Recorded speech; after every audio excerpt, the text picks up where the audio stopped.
in fact, the president revealed today that we've been flying a prototype of this aircraft for the last 5 years. The F-47 will be the most advanced, most capable, most lethal aircraft ever built. Now, I'm going to keep it all the way 100 with y'all. I don't know if I can accept the fact that something can top off the SR-71 Blackbird. All right? I don't think that they are capable of making something more amazing than that, but I hope that I'm wrong. I hope I'm wrong because the F-47 is replacing the F-22 Raptor. And did y'all realize the F-22 Raptor came out 20 years ago? And, the F-35s aren't doing too good. We got a lot of competition. There's a lot going on. But lo and behold, the F-47 is hitting the scene, y'all. Our 47th president is releasing the F-47 new fighter jet. Let's jump right into it. The president revealed today that we've been flying a prototype of this aircraft for the last 5 years. The F-47 will be the most advanced, most capable, most lethal aircraft ever built. Just part of the announcement today of the military's new fighter jet. The Pentagon awarding Boeing a $20 billion contract to manufacture and engineer the world's first sixth-generation fighter jet. It will be known as the F-47. It's a technology that's new, but it doesn't fly by itself. It flies with many drones, as many as we want, and that's something that no other plane can do. Announced today by the 47th president. It will replace Lockheed Martin's F-22 Raptor jet, which entered service nearly 20 years ago. The Air Force says it will cost less, be more technologically advanced. It's also viewed as essential to keep up with China. Joining me now is the retired Air Force Brigadier General John Teichert, who flew in 38 different aircraft, including that F-22 I just mentioned. John, Brigadier General, thanks for being with us tonight here on the Hill. Appreciate it. So this thing is $300 million a piece. It looks like we're probably going to get it in the next handful of years or so. That's a lot of money, man. I know for sure they're spending about $100 million a piece on the F-35s and something similar for the F-22s. The F-35s had a lot of problems, though. They were crashing, a lot of issues. So they got to get this right this time. $300 million? That might not be enough, man, if we want to completely dominate the skies. But hey, what do I know? Technology always advances, right? What's so good about this? The promise of this F-47 is that it will be a generational leap of capability, even ahead of that amazing F-22 Raptor. How? Tell me how. And that includes more lethality, more speed, more range, additional weapons, and we're looking forward to seeing this with a fleet of aircraft the president promised to be delivered before the end of his term. Do we have a sense, though, of what it could do versus what we can't do now? I think it's really a leap of all of the good attributes of something like an F-22 in a more demanding and challenging area. You look at the Western Pacific and the area around Taiwan as an example, an extremely dense set of threats that now we need a leap of technology to be able to overcome. And the promise is that the F-47 will give us that in the next 3 or 4 years. So I'm telling you right now, they're not going to tell you the truth on what this vehicle is capable of. It might not even have anybody in there. They're telling you that, yeah, it's going to be manned and have all these drones around it, which is phenomenal. But for all we know, they could be lying. It could be a million times more advanced than what they're going to tell us. Perfect example is the SR-71 Blackbird, but we'll get into that later on in the video. Let's keep it going. Is this just a direct response to China? I guess one way to look at it is, we need to keep up our technology. The other way you could look at it is we need to keep up with China. What is it? Blake, this is something that's been on the drawing board for about a decade. And in fact, the president revealed today that we've been flying a prototype of this aircraft for the last 5 years. That means that we are trying to stay well ahead of any potential threat, whether it's China or someone else. And we are looking at our requirements in order to have the lethality anywhere on the globe and air dominance that we need. And this is not following China. This is setting a pace that China can't keep up with. As I look at it, it's kind of a wild image to look at. Is that actually actually what it's going to look like? It's Like, I don't know if we know. Obviously, we see that note. News Nation.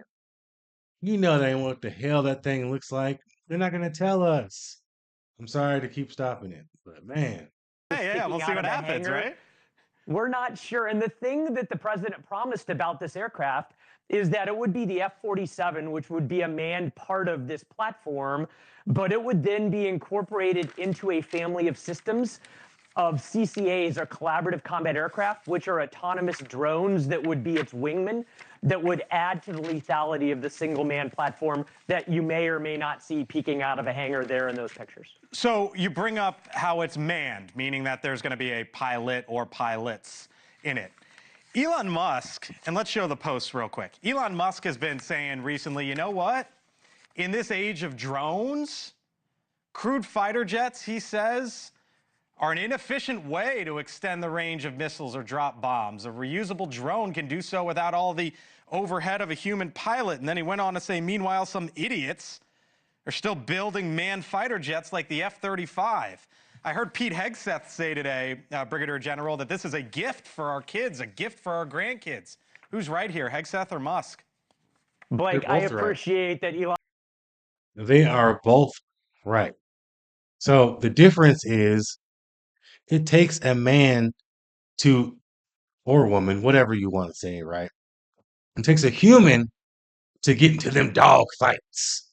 You know what I'm saying? AI right now, I don't think is capable of doing what a human is capable of doing when it really gets down and dirty in one of these dog fights with these fighter jets. Now, we don't really know how advanced these things are, but I'm just saying, I really think it does take a little bit of being out there in the field and humans to be able to really push the vehicle to what its true capabilities are.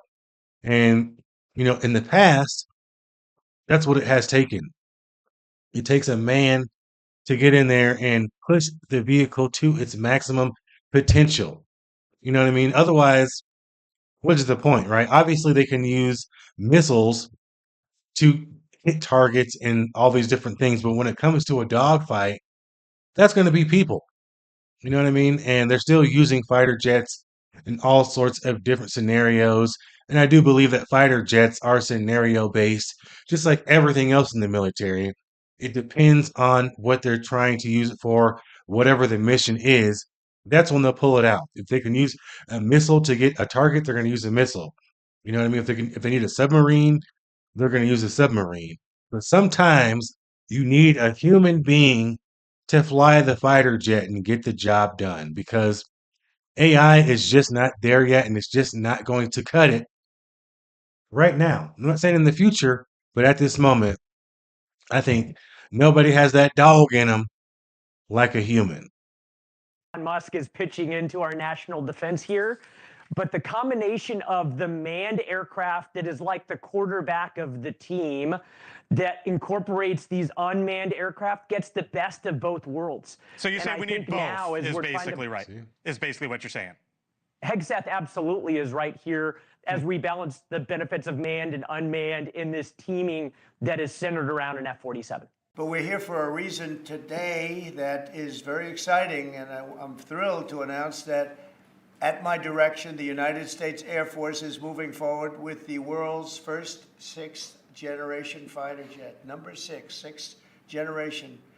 Nothing in the world comes even close to it. And it'll be known as the F-47. The generals picked a title, and it's a beautiful number, F-47. It's something the likes of which nobody has seen before in terms of all of the attributes of a fighter jet. There's never been anything even close to it, from speed to maneuverability to what it can have to payload. And this has been in the works for a long period of time. After a rigorous and thorough competition between some of America's top aerospace companies, the Air Force is going to be awarding the contract for the next generation air dominance platform to Boeing. As you know, it was highly competed for. There was a lot of competition, generals, and it's been going on for a long time. Very, very tough competition, but this plane is produced numbers that nobody's ever seen before. The F-47 will be the most advanced, most capable, most lethal aircraft ever built.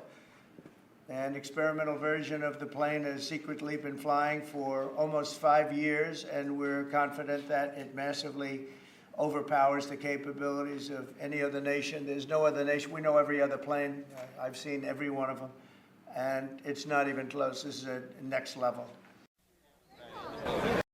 Now, how many of y'all remember when everyone was talking about the Aurora spacecraft? Feel like it was the SR-71 replacement. Some people had supposedly caught it on camera. They knew something was going on. The name was the Aurora. Go back on Google and look at it. This is what it was. This is it.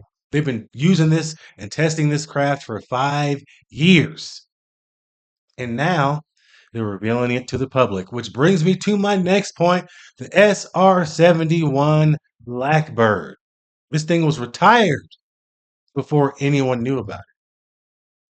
So you think they're going to tell us what the hell this new F-47 is capable of? Absolutely not. Not when we have people like China and Russia that are trying to steal all of our information and copycat everything we do. There's no way. But I'm telling you right now, this is the SR-71 right here. Look at how bad that is. That's a bad boy right there. I'm telling you, the SR-71 is the top dog. And think about it. It was retired before anybody even knew about it. Look at how amazing that is. Look at how phenomenal that is. Over 3,000 miles an hour, that thing was moving and grooving. Peak level humanity technology right there. And that was well over 50 years ago. So, I mean, we have no idea what this thing actually looks like and what it's actually capable of. And he's telling us that President Trump's telling us that it's going to be surrounded basically by a bunch of drones and whatnot. I mean, that sounds crazy. And the benefit of that could be so many different things, right? If you're in combat and you have what is essentially the mothership, and then you have all of these um, drones that are surrounding this plane, when a missile gets fired from another fighter jet, one of the drones can take that hit for it and it can continue the mission. So, it's going to take a lot more of the other fighter jets from another country to try to get this thing down. And by that time, they might have reached the destination. And we don't know what kind of payload it will carry, what kind of weapons it will have, or what it's truly capable of. But it will most likely reach its destination because all of those drones will be able to take the hit in case they're getting into combat. So the mission will most likely get accomplished. They are on to something. They are on to something big here. But I'm telling you, it's going to be hard to top the SR-71, at least on the cool factor, because the Blackbird was the top dog. Now, if they had this technology way back then, they also had the F-117 stealth fighter jet, which to this day is absolutely still phenomenal. Man, we don't know what they got up their sleeves with this thing. I'm telling you right now, we don't know what it looks like. We don't know what it's capable of. These are artist renditions that they're putting up, and it could be 10 to 20 times more amazing than what we think it is, because it's important to keep these things a secret. Use the SR-71 as your example. Now, I want to know from you guys, what do you think? How advanced is this aircraft? Is it just a bluff? Or do you think this thing's going to blow us all away? Is it going to just be absolutely phenomenal? That's what I want to know from you guys. I'll see you in the comment section. Let me know your thoughts down below. Don't forget to subscribe. You're watching the Unexplained Outlook. I'll see you in the next video. Peace.